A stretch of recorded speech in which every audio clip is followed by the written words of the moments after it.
Assalamualaikum warahmatullahi wabarakatuh. Halo teman-teman semua, apa kabar nih? Semoga kita dalam keadaan sehat selalu ya, dan tetap semangat. Jadi, kami dari kelompok Sistem Ekskresi yang beranggotakan Nova Izana, Vina Rizky Ayu, Febriani Elizabeth, Rizka Ardiawardani, dan Nurinda Purbasari akan menyampaikan materi mengenai penyakit atau gangguan pada sistem ekskresi. Sebelum masuk ke materinya, kami akan menyampaikan tujuan pembelajaran pada video kali ini. Tujuan pembelajaran. Setelah menonton video pembelajaran ini, diharapkan para peserta didik dapat menjelaskan penyakit atau gangguan sistem ekskresi pada manusia, menjelaskan upaya penanganan dan pencegahan pada gangguan sistem ekskresi. Oke, karena tujuan pembelajaran sudah kami sampaikan, kita langsung aja ya ke materinya. Check it out! Baiklah, organ yang pertama yaitu ada hati. Penyakit pada sistem ekskresi organ hati ada hemochromatosis. Berikut ini penjelasan mengenai penyakit hemochromatosis. Hemochromatosis disebabkan oleh kelainan genetik yang menyebabkan usus menyerap terlalu banyak zat besi, sehingga kadarnya berlebihan. Kelebihan zat besi ini akan masuk ke aliran darah dan menumpuk pada organ tertentu, terutama hati. Adapun gejala penyakit hemochromatosis. Hemochromatosis seringkali tidak menimbulkan gejala. Bila muncul gejala, umumnya pada rentang usia 30-50 tahun. Hanya sebagian kecil penderita hemochromatosis yang sudah mengalami gejala di usia 15-30 tahun. Pada wanita, kelebihan zat besi dalam tubuh dapat terbuang melalui darah haid, sehingga gejala penyakit ini biasanya baru muncul setelah menopause. Berikut ini gejala-gejala umum penyakit hemochromatosis. Yang pertama ada lemas, kedua nyeri sendi, ketiga sakit perut, keempat bulu badan rontok, kelima warna kulit keabuan, keenam berat badan turun, ketujuh linglung, dan kedelapan jantung berdebar. Berikutnya ada penyebab penyakit hemochromatosis. Penyebab utama hemochromatosis adalah kelainan atau mutasi pada gen yang mengatur penyerapan zat besi oleh tubuh. Mutasi gen tersebut dapat diturunkan dari kedua orang tua, meski orang tua tidak menampakkan gejala hemochromatosis sekalipun. Hemochromatosis juga dapat disebabkan oleh penyakit autoimun, di mana zat besi menumpuk dengan cepat di organ hati, terutama pada masa perkembangan janin. Kondisi ini bisa menyebabkan kematian dini pada bayi yang baru lahir. Di samping faktor keturunan dan penyakit autoimun, hemochromatosis juga bisa dipicu oleh beberapa kondisi lain, seperti transfusi darah untuk jangka panjang, misalnya penderita thalassemia, lalu gagal ginjal kronis yang sudah di tahap cuci darah, dan penyakit liver kronis, misalnya hepatitis C atau perlemakan hati. Adapun pengobatan penyakit hemochromatosis. Sebelumnya, pengobatan hemochromatosis bertujuan mengembalikan dan menjaga kadar zat besi yang normal di dalam tubuh, serta mencegah kerusakan organ dan komplikasi akibat penumpukan zat besi. Beberapa tindakan yang dilakukan oleh dokter untuk mengatasi hemochromatosis adalah yang pertama, cuci darah. Biasanya dilakukan seminggu 2 kali. Atau apabila kadar zat besi sudah normal atau menurun, bisa 2 kali dalam sebulan. Lalu yang kedua ada pemberian obat. Dilakukan apabila seseorang tidak bisa melakukan cuci darah atau memiliki penyakit thalassemia. Lalu yang selanjutnya, mengurangi konsumsi makanan atau minuman yang mengandung zat besi. Dalam sistem ekskresi, paru-paru memiliki peranan untuk mengeluarkan karbon dioksida dan uap air. Karbon dioksida dan uap air ini lalu dilepaskan dan dikeluarkan paru-paru melalui hidung. Sebagai gantinya, oksigen pun akan diambil. Contoh penyakit sistem ekskresi pada organ paru-paru yang akan dibahas ialah penyakit asma dan pneumonia. Penyakit pertama yaitu asma. Apa itu asma? Asma merupakan gangguan inflamasi kronik saluran pernapasan yang memunculkan gejala episodik berupa sesak nafas dan nyeri pada bagian dada. Pada pengidap asma, saluran pernapasan lebih sensitif sehingga ketika paru-paru teriritasi akibat zat pemicu seperti asap, rokok, debu, bulu binatang, dan lain-lain, maka otot-otot saluran pernapasan pada pengidapnya akan menjadi kaku dan menyempit. Selanjutnya, bagaimana pertolongan pertama pada penderita asma? Pertolongan pertama pada penderita asma yang bisa dilakukan yaitu 1. Duduk dan ambil nafas secara perlahan dengan stabil dan cobalah untuk tetap tenang karena jika panik justru akan semakin memperparah serangan asma. 2. Semprotkan obat inhaler. ketiga, jika asma bertambah parah, bisa hubungi ambulans atau kunjungi puskesmas atau rumah sakit terdekat. Selanjutnya, bagaimana cara pencegahan asma? Pencegahan asma bisa dilakukan dengan cara 1.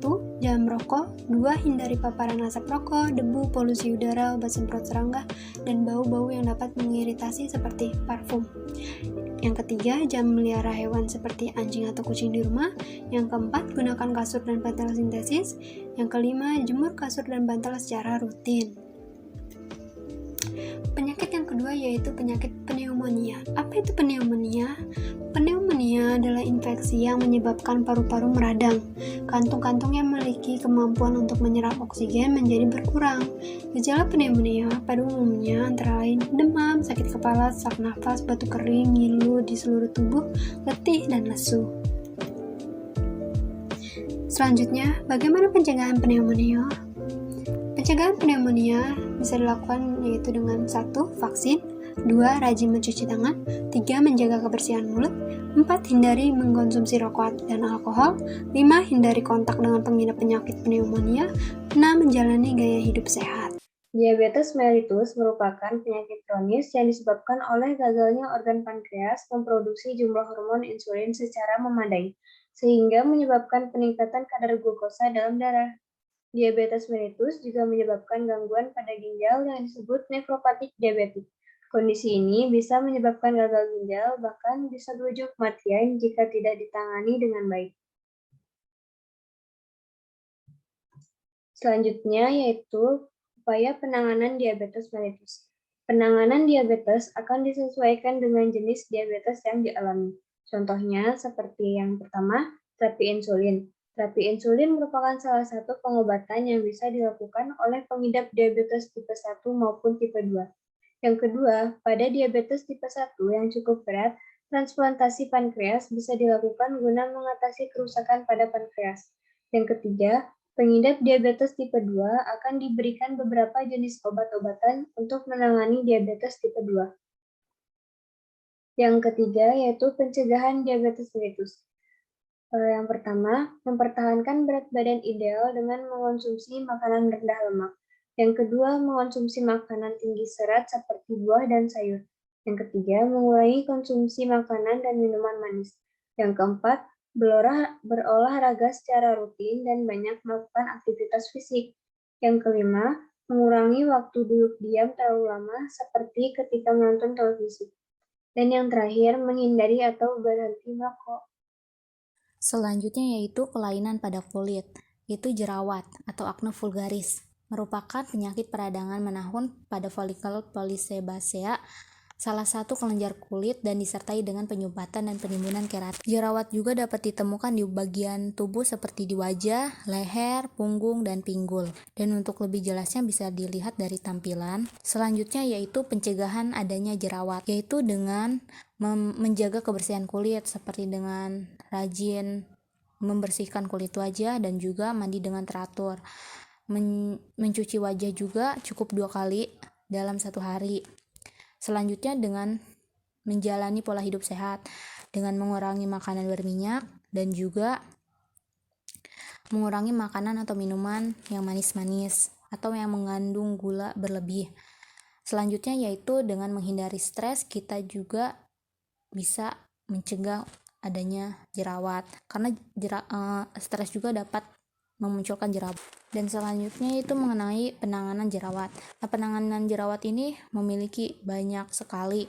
Salah satunya dengan menggunakan antibiotik. Antibiotik yang biasa digunakan yaitu dengan antibiotik oles ataupun antibiotik yang diminum. Selanjutnya penanganannya yaitu dengan menjaga kebersihan tubuh, seperti menjaga kebersihan spray yang biasa kita gunakan untuk tidur. Itu merupakan pemicu juga terjadinya adanya jerawat. Selanjutnya yaitu dengan perawatan chemical peeling yang bisa kita gunakan di spesialis kulit. Dan yang terakhir yaitu retinoid topika. Itu adalah salah satu obat yang bisa kita gunakan untuk penanganan jerawat apabila ada jerawat di wajah kita. Sebenarnya masih banyak perawatan yang bisa kita gunakan di dokter kulit atau spesialis kulit untuk penanganan jerawat, mau itu jerawat yang ringan ataupun yang parah. Lebih baik ketika kita terkena atau mempunyai jerawat dikonsultasi kepada dokter kulit atau spesialis kulit. Karena penanganan di dokter kulit atau spesialis kulit itu lebih terpercaya untuk mengobati jerawat yang ada di wajah kita, terutama karena jerawat ini merupakan penyakit yang sering kita jumpai, serta terjadi biasanya jerawat ini di usia 11-30 tahun. Baik itu perempuan ataupun laki-laki bisa mengalami yang namanya jerawat, dan faktor-faktornya tadi sudah disebutkan di awal. Selanjutnya yaitu literatur. Ini merupakan literatur yang saya gunakan untuk penjelasan tadi atau pemaparan tadi. Nah, gimana nih teman-teman semua? Sekarang udah dapat wawasan baru kan mengenai penyakit atau gangguan pada sistem ekskresi? Semoga materi yang kami sampaikan dapat menjadi wawasan baru yang bermanfaat untuk kita semua. Sekian dari kelompok kami. Wassalamualaikum warahmatullahi wabarakatuh. See you.